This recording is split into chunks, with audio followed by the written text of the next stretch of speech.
है कि आप बड़ा खुलासा कर रहे हैं कि 10 करोड़ का ऑफर। पंकज चौधरी और वीरेंद्र चौधरी की भी विचारधारा अलग नहीं है, क्योंकि एक माले में एक साथ फोटो खिंचवाना, एक माले में सिसवा की आईपीएल चीनी मिल बंद पड़ी थी, आपने, आपके शब्दों में कहें तो आपने चालू कराया।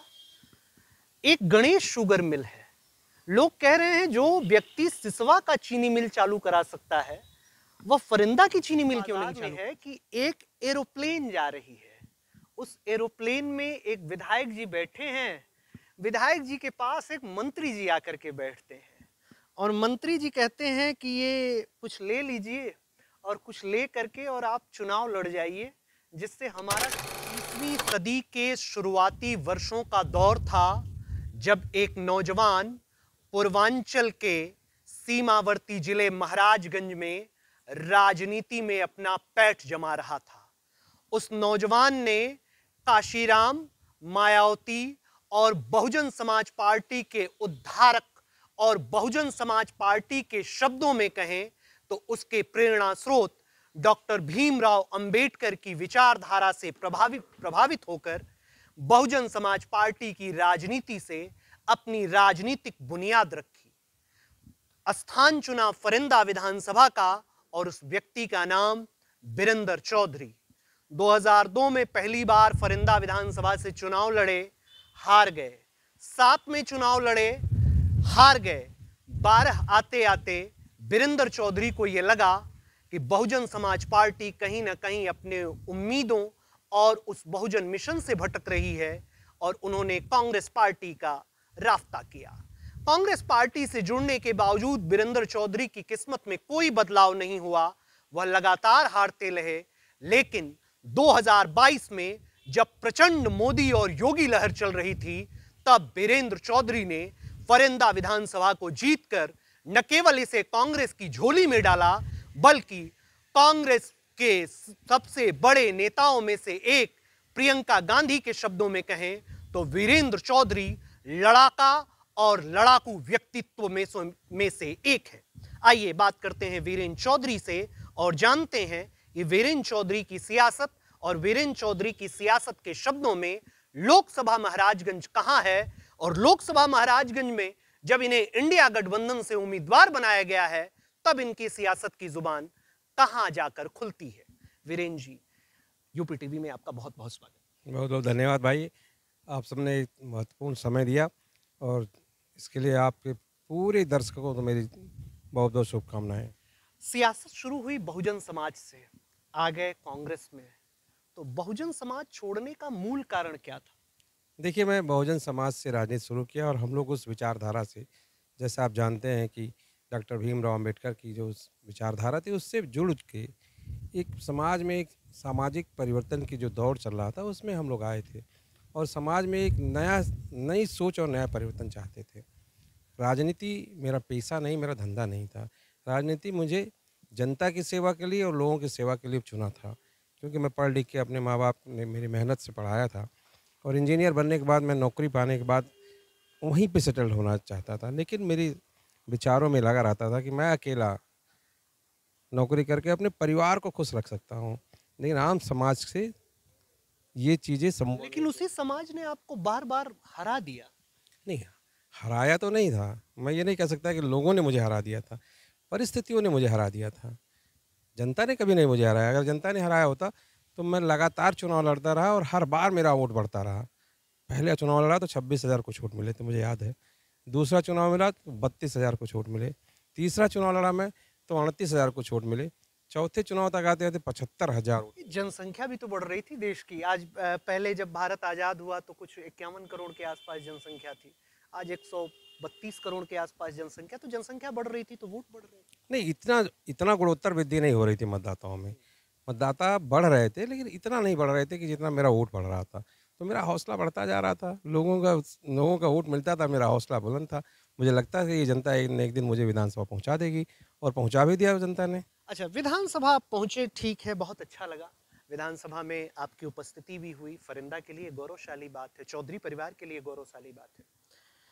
मात्र 2 लोग हैं आप लोग और आगे आपके 250 की टीम खड़ी है, इधर 109 विधायकों की टीम खड़ी है। दो लोग हैं, आप लोग कैसे झेल पाते हैं सर?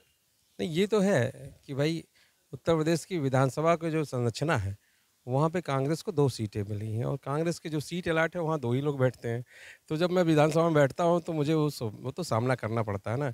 लेकिन फिर भी चूँकि जनता का जो सवाल है, जो हमारे मुद्दे हैं, जिन पे हमें विधानसभा में बोलना निश्चित रहता है, उसे हम उठाते हैं। लेकिन ये है कि जब आप खड़े होते हो, तो आपके सामने के जो लोग हैं, विपक्ष के लोग जो सामने बैठे होते हैं सत्ता पक्ष में, वो लोग आपको शाउट करते हैं, आपको वो करते हैं, लेकिन फिर भी हम लोग उस चीज़ों को मजबूती से रखते हैं जिससे जनता का भला हो, क्षेत्र का भला हो।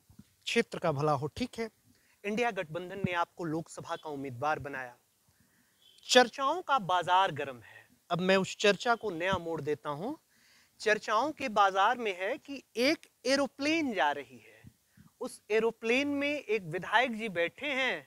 विधायक जी के पास एक मंत्री जी आकर के बैठते हैं और मंत्री जी कहते हैं कि ये कुछ ले लीजिए और कुछ ले करके और आप चुनाव लड़ जाइए, जिससे हमारा चुनाव आसान हो जाए। वीरेंद्र चौधरी की सियासत में ये रुपए पैसे का खेल, ये सियासत की बाजार में महाराजगंज की लोकसभा में इन चर्चाओं का दौर कैसे गर्म हो गया? जानते हैं ना, मैं एक किसान परिवार में पैदा हुआ हूँ और ख़ास करके जब कोई किसान परिवार का व्यक्ति राजनीति में आगे बढ़ता है, तो ऐसे तमाम लोग हैं जो उनको अच्छा नहीं लगता है।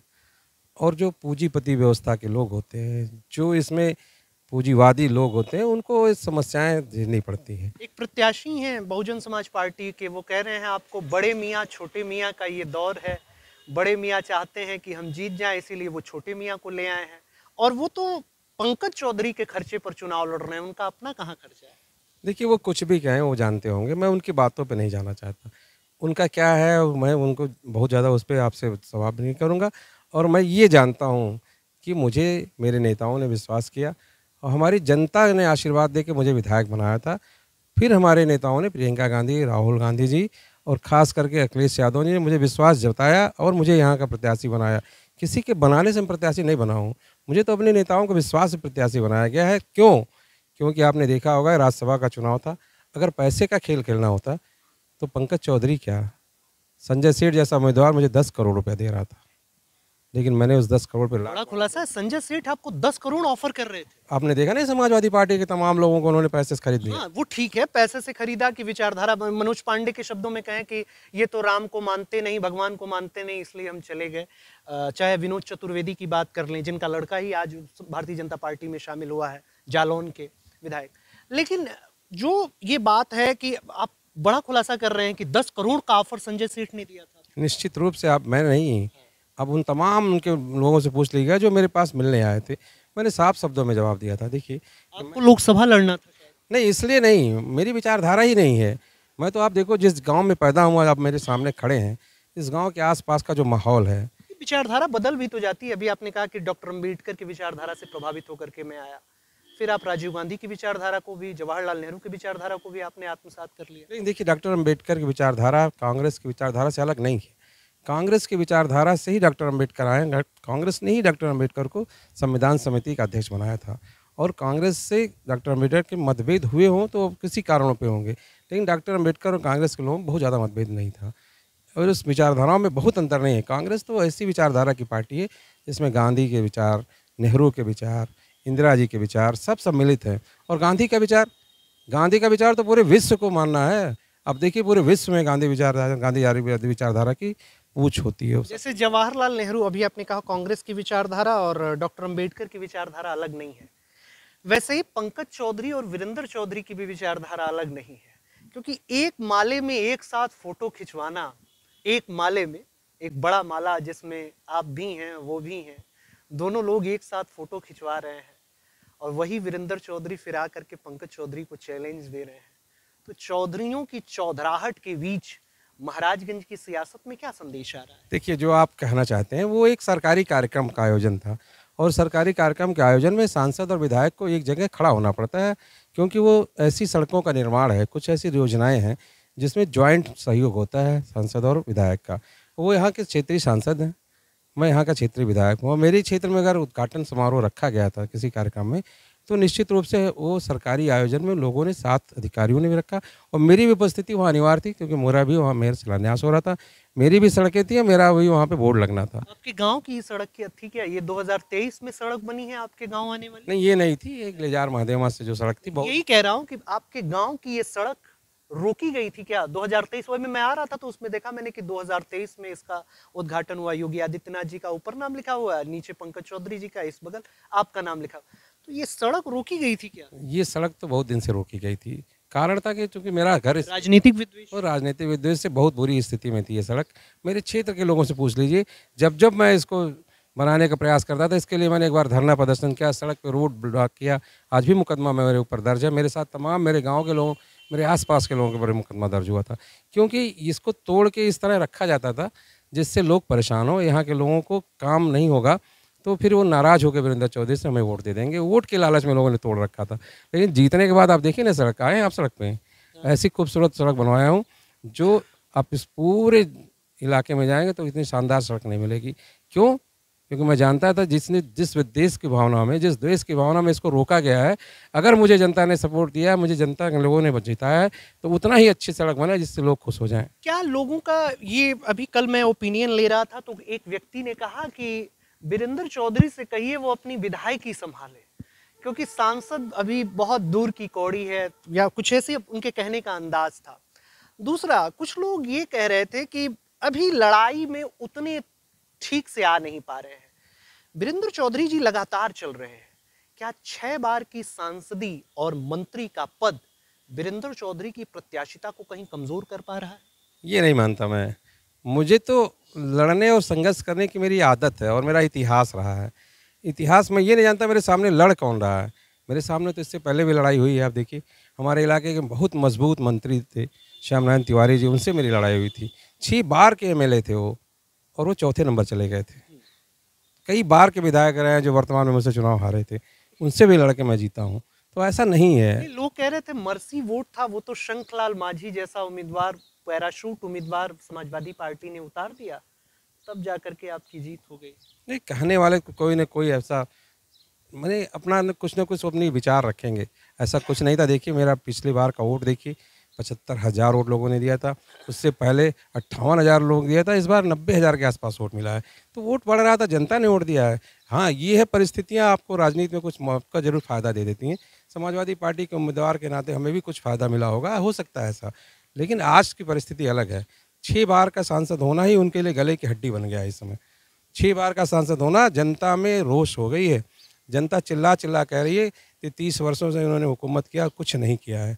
तो इसको बदलने की ज़रूरत है और परिवर्तन की लहर चल रही है। परिवर्तन की लहर चल रही है, चलिए ये भी मान लेते हैं कि परिवर्तन की लहर चल रही है। लेकिन जो आम जनमानस है, आम जनमानस के बीच आप चूंकि देश की प्रमुख विपक्षी पार्टी से उम्मीदवार है, भारतीय जनता पार्टी के इन 10 वर्षों के शासनकाल को वीरेंद्र चौधरी जी कैसे देखते हैं? देखिए, 10 वर्षों में जो हुआ है आप बताएं। उसी में नोटबंदी भी है, उसी में जीएसटी भी है, उसी में प्रधानमंत्री आवास भी है, उसी में शौचालय भी है, उसी में राशन भी है, उसी में टैबलेट भी है, उसी में मोबाइल वितरण भी है, उसी में प्रधानमंत्री आवास है। बहुत अच्छा आपने कहा, लेकिन वो नाम बदल के प्रधानमंत्री आवास हुआ। उससे पहले योजना इंदिरा आवास थी, वो नहीं था क्या? कितना में मिलता था? इंदिरा आवास में कितना मिलता था? आपने कहा कि जनसंख्या बढ़ गई तो आपका वोट बढ़ गया, तो महंगाई बढ़ गई तो दाम बढ़ गया। पहले 60,000 मिलता था, आज 1,20,000 मिल रहा है। तो रेट जैसे जैसे रेट बढ़ते रहते हैं। 1,20,000, 2.5 लाख, 1,20,000 मिल रहा है प्रधानमंत्री आवास में। 30,000 मजदूरी मिल रही है। अच्छा। आम जनता से आप पूछ लीजिएगा, 1,20,000 उनको खाते मिलता है, 30,000 उसकी मजदूरी मिलती है मनरेगा के मिसाल से, कुल 1.5 लाख मिलता है। प्रधानमंत्री कहते हैं कि पहले महिलाएं बाहर जाती थी कांग्रेस के शासनकाल में, गड्ढा खोदवाते थे ये लोगों से, अब जाकर के हमने लोगों को सही मार्ग पर लाया। देखिए, शौचालय पहले भी बनते थे, लेकिन समाज में आप देखिए, पूर्वांचल में हम लोग रहते हैं, समाज में शौचालय का इस्तेमाल लोग नहीं करते थे। ये तब बन जाते थे, लोग उसको इस्तेमाल नहीं करते थे। ऐसा नहीं शौचालय नहीं बना। इससे पहले आप देख लीजिए, शौचालय मेरे गांव में बहुत बना रखा था। इस्तेमाल करना, अवेयरनेस जो आई है जनता के अंदर, हम में मानते हैं ये पढ़ाई लिखाई और शिक्षा का असर हुआ है। लोगों ने यानी आपको लगता है कि 2014 के बाद से शिक्षा का असर तेज गति से हुआ है और उसमें कहीं ना कहीं भाजपा का योगदान? नहीं, 14 से नहीं हुआ ये नहीं मानता मैं। ये लगातार 2000 के बाद मैं लगातार इस क्षेत्र में घूम रहा हूँ, देख रहा हूँ। उससे पहले जो से अवेयरनेस थी लोगों के अंदर, वो अवेयरनेस अब इस समय अच्छी है। ये इसमें भाजपा ने तो शिक्षा को बर्बाद कर दिया है। आप क्या कह रहे हैं, भाजपा शिक्षा क्या बढ़ा रही है? उन्होंने तो प्राइवेटाइजेशन कर दिया है, पूरी शिक्षा को इतना महंगा कर दिया है कि जो आम आदमी है वो पढ़ नहीं पा रहा है। आप बताइए ना, इंजीनियरिंग कॉलेज से मैं पढ़ के आया हूँ, मैंने इंजीनियरिंग कॉलेज की है, तब 3000 रुपये फीस थी सरकारी इंजीनियरिंग कॉलेज में। अपने नाम के आगे आप इंजीनियर क्यों नहीं लगाते? देखिए, मैं इंजीनियर हूँ लेकिन आज मैं जनसेवक हूँ, तो जनसेवा ही करना मेरे लिए। अभी चुनाव लड़ रहे थे पिछले चुनाव में, 2022 के चुनाव में, इंजीनियर आर.के. मिश्रा, मैं नाम जान रहा हूँ, वो इंजीनियर थे तो उन्होंने इंजीनियर लगाया। इसी विधानसभा से एक इंजीनियर प्रत्याशी भी लड़ रही थी, मालूम है कि नहीं मालूम है? तो वो तो इंजीनियर लगा रही थी, लेकिन आप इंजीनियर नहीं लगाते हैं। तो ये कौन से आप इंजीनियर हैं कि आप इंजीनियर ही नहीं लगाते अपने नाम के आगे? अपनी अपनी सोच है, हर आदमी अपनी सोच का होता है। कुछ लोगों को लगता है इंजीनियर लगा देने से उनका कद बढ़ जाएगा, लेकिन मैं तो जानता हूँ जनता की सेवा करने से उसका कद बढ़ता है। जनता की सेवा ऐसा करते हैं कि लगातार हारते रहते हैं। अरे जनता की सेवा से ही तो उतना लगातार वोट पाते हैं। कांग्रेस पार्टी की बात कर रहा हूं मैं। कांग्रेस की पार्टी देखिए, 2012 विधानसभा चुनाव हारे, यूपी की बात मैं कर रहा हूं। उसके बाद 14 में चुनाव पूरी तरीके से देश से ही सत्ता साफ हो गई। 17 में चुनाव आप हार गए, 19 में चुनाव हार गए, 22 में चुनाव हार गए। ये कौन सी सेवा चल रही है कि आप चुनाव लगातार हार रहे हैं? देखिए, कांग्रेस के बारे में आप बार बार कह रहे हैं, और हर पार्टी का कुछ समय होता है। क्या भारतीय जनता पार्टी के पास 2 MP नहीं हुआ करते थे?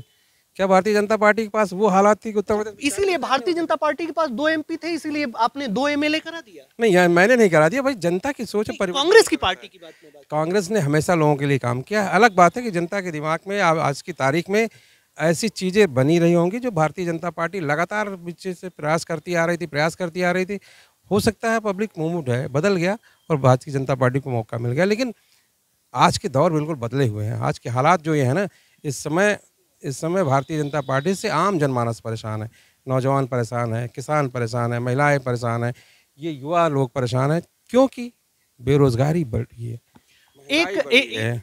एक मुद्दा बहुत तेजी से उछल रहा है, बाहरी बनाम स्थानीय। ये आपके वर्ड है, बाहरी बनाम स्थानीय। ये कौन सा चुनाव है? आप देख लीजिए, हमेशा ये मुद्दा रहेगा। छोटा सा गाँव में चुनाव होता है, प्रधानी का चुनाव होता है, आपने देखा है, टोले का चुनाव हो जाता है कि इस टोले का प्रधान नहीं, उस टोले का प्रधान होगा। ये तो लोकसभा का चुनाव है। और महाराजगंज के, आप बताइए, महाराजगंज 2 अक्टूबर 1989 में बना। 2 अक्टूबर 1989 में बनने के बाद इस गोरखपुर से इसको आज़ादी मिल गई। शिवबल लाल सक्सेना कहाँ के रहने वाले थे?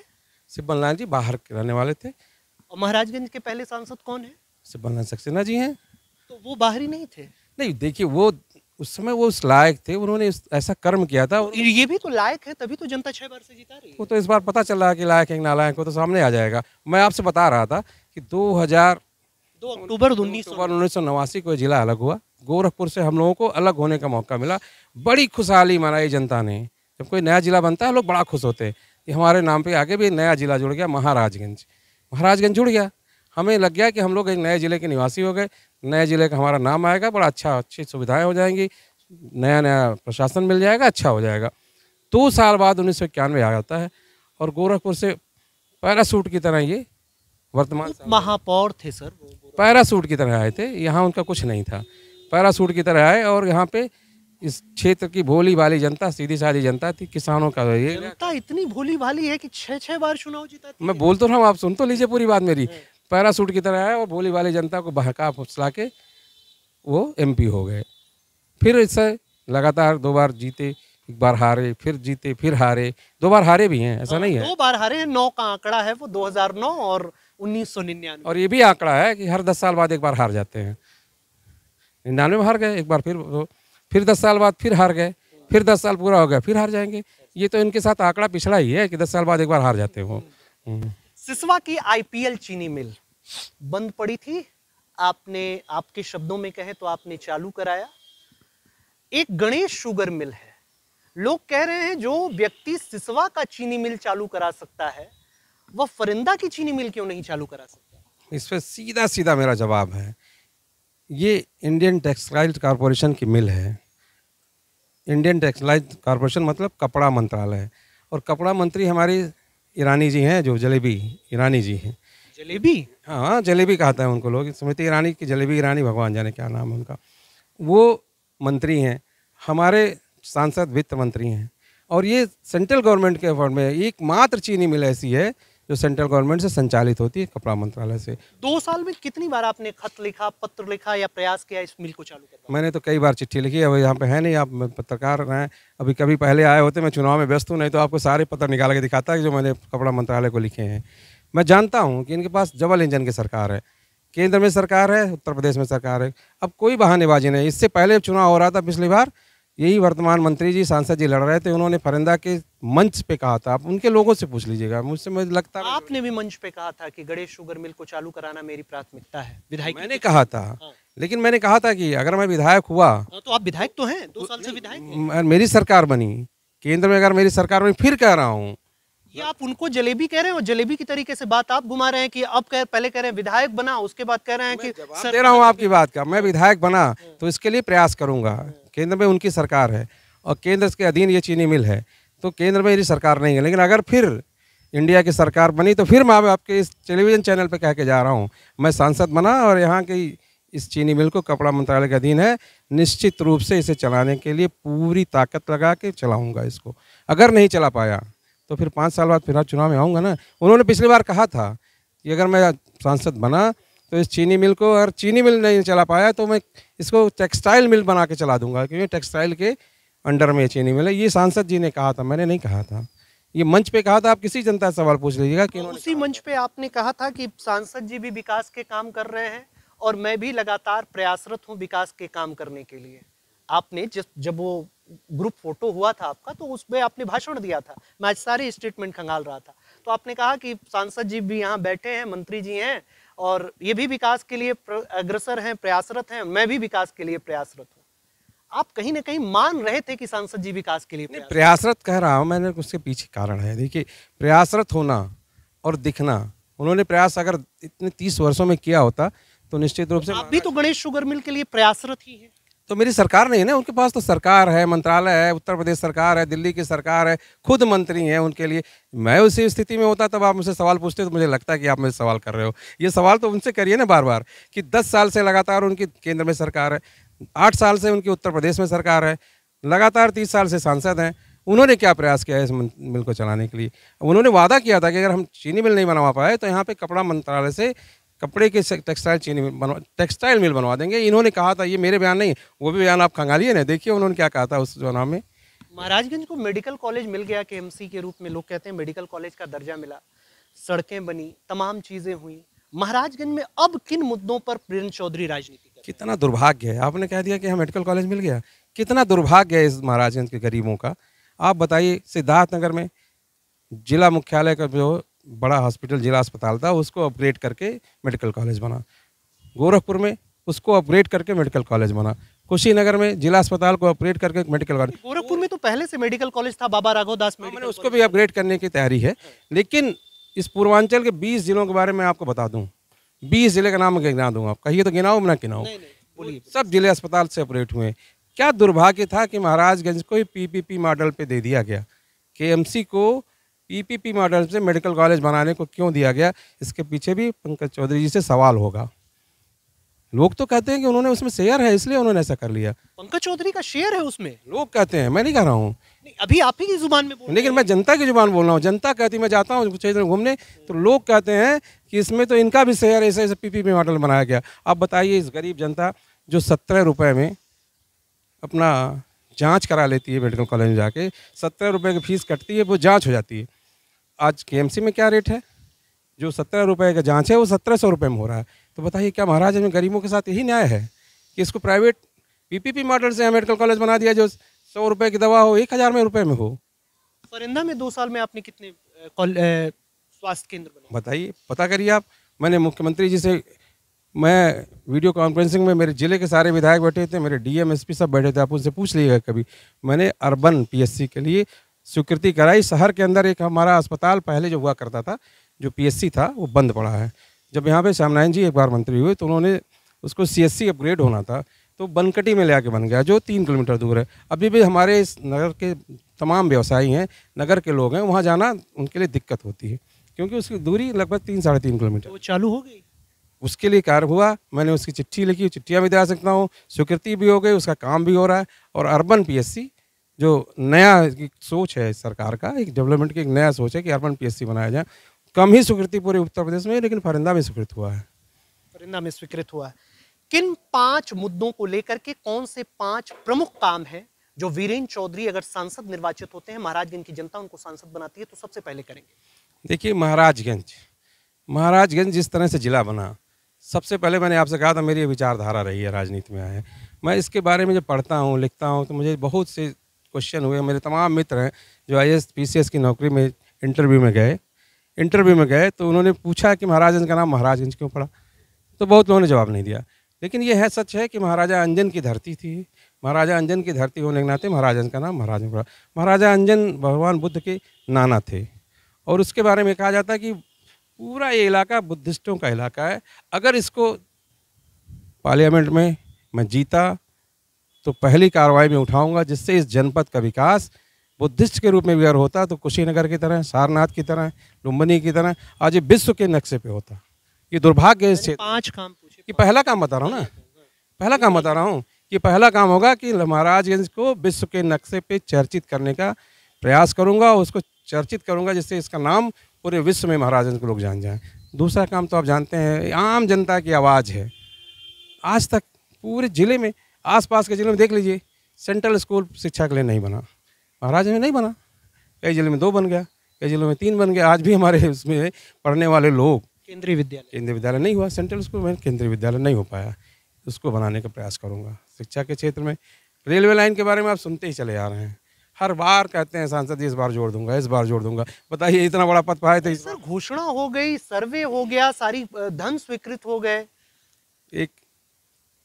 एक पत्र आपको मैंने पिछले बार इंटरव्यू में दिया था ना, वो एक कार्यकर्ता ने, हमने उसके आरटीआई मांगा, रेल मंत्रालय ने आरटीआई में जो जवाब दिया आपने पढ़ा होगा। इस समय मेरे हाथ में नहीं, मैं आपको पढ़ा देता कि काम ये हो गए, ये इस योजना में अभी स्वीकृत नहीं हो पाया है। झूठ का पुलिंदा बांधते रहे, आप लोग भी सुनते रहे, आप लोग भी बनाते रहे, यही पंकज चौधरी करते रहे। ये झूठ का पुलिंदा था। चौथा काम, इस जनपद को, कृषि से आधारित जनपद है, खेती बाड़ी से जुड़े 90% लोग हैं। खेती बाड़ी से जुड़ा हुआ कोई भी उद्योग धंधा यहाँ नहीं लगाया गया। कुछ लोगों ने अपने व्यक्तिगत एफर्ट करके राइस मिलें लगा ली हैं, फ्लावर मिल जैसी चीज़ें, बहुत सी ऐसे कृषि से संबंधित यहाँ पे लग सकते हैं उद्योग, जिससे लोगों को रोज़गार भी मिलेगा, यहाँ के लोगों के जो कृषि उत्पाद है उसका अच्छा मूल्य भी मिलेगा। चौथा कार्य मेरा ये प्रयास होगा। पाँचवा काम नदियों से जुड़ा काम है। छोटी सी पानी तेज़ बारिश होती है तो हमारे यहाँ के जितने नदी नाले हैं सब उफना जाते हैं।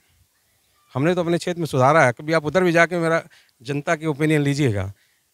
जो परगापुर बांध है, जो वहाँ का स्तर था जीने का लोगों का, आप जाके 2 साल के मेरे कार्य में देख लीजिएगा। कभी भी जाइएगा, जनता की ओपिनियन जरूर लीजिएगा। मेरी आपसे राय भी है कि आप जरूर जाइएगा। बड़ी नेत्री थी सुप्रिया श्रीनेत, कहते हैं लोग कि टिकट वापस कर दिया उन्होंने, तब जाके वीरेंद्र चौधरी को टिकट मिला।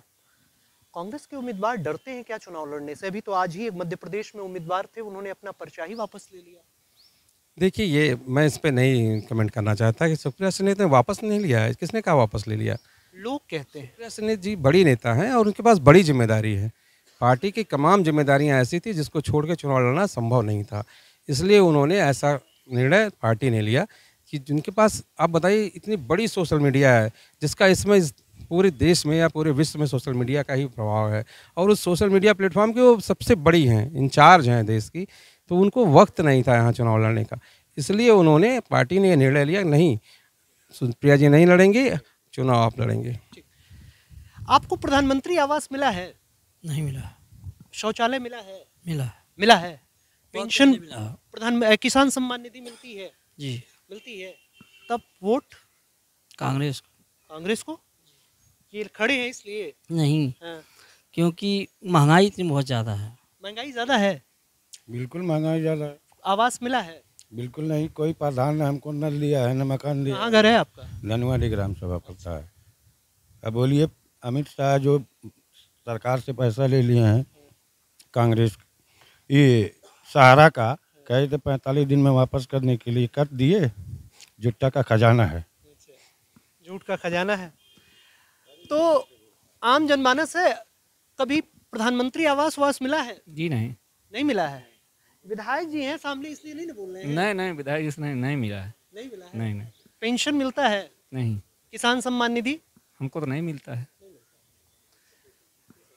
तो ये थे वीरेंद्र चौधरी और उनसे जुड़ी विधानसभा के लोग, और ये कह रहे थे कि वो जीतेंगे तो महाराजगंज का पूर्ण विकास कराएंगे। वीरेंद्र चौधरी की बातों पर कितना रखते हैं आप विश्वास, और क्या रखती है आपकी अपनी सोच, कमेंट बॉक्स में जरूर बताएं। किशन गुप्ता के साथ अंकित मणि त्रिपाठी, यूपी टीवी समाचार, महाराजगंज।